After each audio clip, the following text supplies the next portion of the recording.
వృశ్చిక రాశి వారికి 21 డిసెంబర్ 2024 నుండి 31 డిసెంబర్ 2024 వరకు, అంటే ఆంగ్ల సంవత్సరము ఆఖరి రోజు వరకు. తదుపరి కొత్త సంవత్సరం అంటే 2025వ సంవత్సరం ప్రారంభమవుతుంది. ఈ 11 రోజులు ఈ వృశ్చిక రాశి వారికి గోచార ఫలితాలు ఏ విధంగా ఉన్నాయి అనేటటువంటిది మనం సశాస్త్రీయంగా తెలుసుకునేటటువంటి ప్రయత్నం చేద్దాము. వృశ్చిక రాశి వారికి జన్మంలోనే బుధుడు సంచారం జరుగుతుంది. జన్మంలో బుధుని యొక్క సంచారము శుభప్రదమైనటువంటి ఫలితాలను ఇవ్వజాలదు. కొంచెము అనారోగ్య పరిస్థితులు ఉంటాయి, కొంచెం చెడు ఆలోచనలు, చెడు ప్రవర్తన ఉండేటటువంటి అవకాశం ఉంటుంది. అలాగే వ్యాపార విషయంలోనూ కొంచెం వెనకబాటుతనం కనిపిస్తూ ఉంటుంది. అలాగే శాస్త్రజ్ఞానంలో కూడా కొంచెము ఈ వెనకబాటుతనం కనిపిస్తూ ఉంటుంది. మీ తెలివితేటలంతా కూడా అంత ఉపయోగపడవండి. మీరు ఎంత తెలివైన వారు నాకు తెలుసు, కానీ అంత ఉపయోగంలోకి రావు. అలాగే మాతామహులు అంటే తల్లి గారి యొక్క తండ్రి, తాతగారు, అదే మాతామహులు అంటే అమ్మమ్మ గారు, తాతగారు, వాళ్ళకి కొంచెము అనారోగ్య పరిస్థితులు పొడసూపేటటువంటి అవకాశం బుధుని యొక్క సంచారం తెలియజేస్తూ ఉన్నది. ఇకపోతే ద్వితీయంలో రవి యొక్క సంచారం, ఇది కూడా అనుకూలమైన ఫలితములను ఇవ్వజాలదు. ఆరోగ్య విషయంలో దెబ్బతీస్తుంది. కుటుంబంలో వారందరికీ చిన్న జలుబో దగ్గో ఏదో ఒకటి చూపిస్తూనే ఉంటుంది. అలాగే కుటుంబ విషయంలో, ధన విషయంలో వెనకబడుతూనే ఉంటుంది. మాటలో కఠినత్వం పెరుగుతుంది. ఇంట్లో అందరికీ ఏదో ఒక అనారోగ్య సమస్య, చిన్నపాటిదే, పెద్ద భయంకరమైనటువంటిది ఏమి కాదు, కానీ చిన్నపాటి అనారోగ్యం ఇంట్లో అందరికీ కూడా పొడచూపేట అవకాశం. వైరల్ ఫీవర్ అనో లేకపోతే దగ్గో, జలుబో, జ్వరమో ఇంతవరకు ఈ విధమైనటువంటి పరిస్థితులన్నీ కూడా మనకు పొడచూపేట అవకాశం ద్వితీయ స్థానంలో ముఖ్యంగా ఉంటుంది. ఆరోగ్య విషయం చాలా జాగ్రత్తగా ఉంచుకోండి. ఈ విషయమైన ఫలితాలన్నీ రవి ద్వితీయ స్థాన సంచారం వల్ల కలుగుతూ ఉంటాయి. ఇక శుక్రుని యొక్క సంచారం తీసుకున్నట్టయితే తృతీయ చతుర్థ స్థానాలలో ఆయన యొక్క సంచారం జరుగుతోంది. ఈ 2 స్థానాల్లోనూ కూడా ఆయన మీకు మంచి ఫలితాలు ఇస్తారు.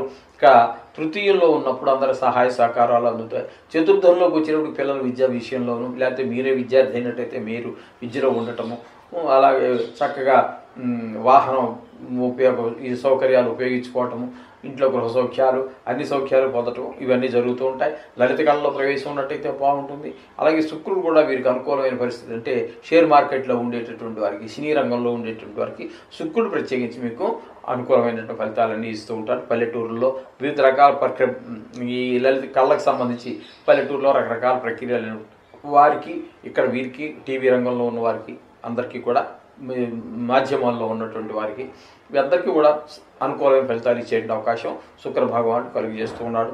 ఇకపోతే చతుర్థ స్థానంలో శని యొక్క సంచారం జరుగుతోంది. చతుర్థ స్థానంలో శని యొక్క సంచారం అర్ధాష్టమ శనిగా మనం పరిగణిస్తాము. ఈ అర్ధాష్టమ శని అనేది కొంచెం ఇబ్బంది కలిగించేటటువంటి పరిస్థితి ఉంటుంది. ఈ విధమైన పరిస్థితులన్నీ కూడా మనకి శని వల్ల కలుగుతూ ఉంటాయి.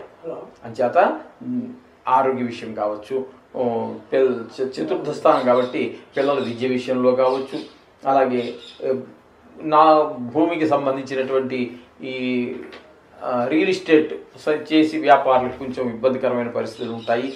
అలాగే కొంచెం సేవకా వృత్తితో జీవించేటటువంటి వారికి వీళ్ళందరికీ కూడా కొంచెం ఇబ్బందికరమైన అజీర్ణం లాంటి చిన్న ఇబ్బందులు, ఆరోగ్య విషయాలు, కొంచెం కష్టం, ఇట్లాంటివన్నీ కూడా మనకి శని భగవాన్ యొక్క చతుర్థ స్థానంలో సంచారం వల్ల కలుగుతూ ఉంటాయి.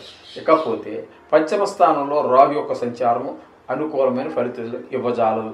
ఇక్కడ సంతాన విషయంలో ఆయన కూడా సంతాన విషయంలోనే చదువు మీద శ్రద్ధ తగ్గించడము, ఆటల మీద శ్రద్ధను పెరగటము, తద్వారా ఆటల్లో గాయాలు తగిలించుకోవటము, తద్వారా కొంచెం ధన వ్యయాలు, ఈ మొత్తం మీద పిల్లల విషయంగా కొంచెం చాలా చికాకులు కలిగించే పరిస్థితి అంతా రాహుగ్రహం వల్ల కలుగుతూ ఉంటుంది.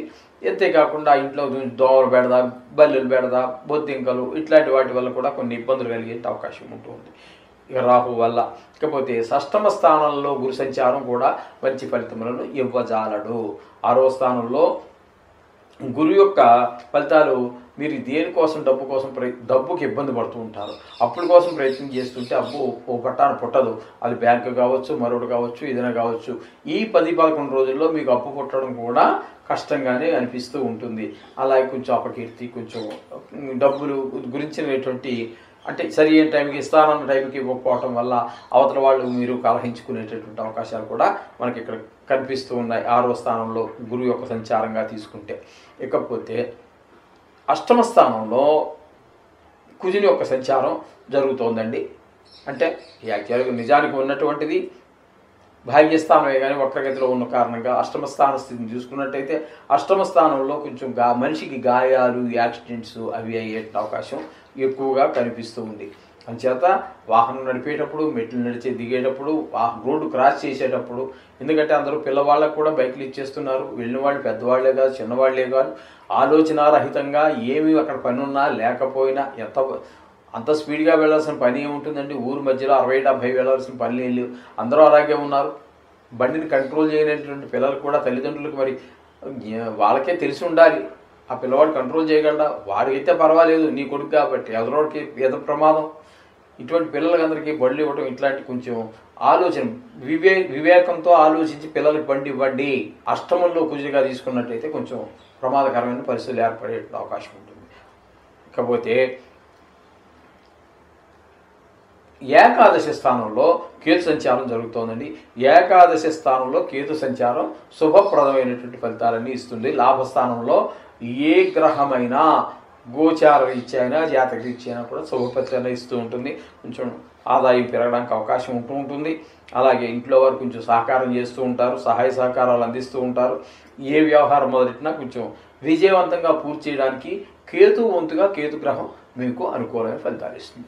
ఈ విధంగా వృశ్చిక రాశి వారికి ఈ విధమైన ఫలితాలన్నీ గోచరిస్తూ ఉన్నాయి. ఇక్కడ ముఖ్యంగా వీరికి ఏంటంటే శుక్రుడు ఒకడు అనుకూలంగా ఉన్నారు, ఇకపోతే కేతు ఒకరు అనుకూలంగా ఉన్నారు. మిగతా గ్రహాలన్నీ కూడా కొంచెం ప్రతికూలతలు ఎక్కువ ఉన్నాయి. కాబట్టి జాగ్రత్తగా కొంచెం వ్యవహారం నడుపుకోండి. రోజు నవగ్రహ పూజ కూడా చేసుకోండి, స్మరించుకోండి, తగు జాగ్రత్తలు కూడా తీసుకోండి. ఆచితూచి ఖర్చు పెట్టండి, ఆచితూచి మాట మాట్లాడండి. ఏ పని చేసినా నిదానించి ఆలోచించి చెయ్యండి. ఇది నా యొక్క విజ్ఞప్తి.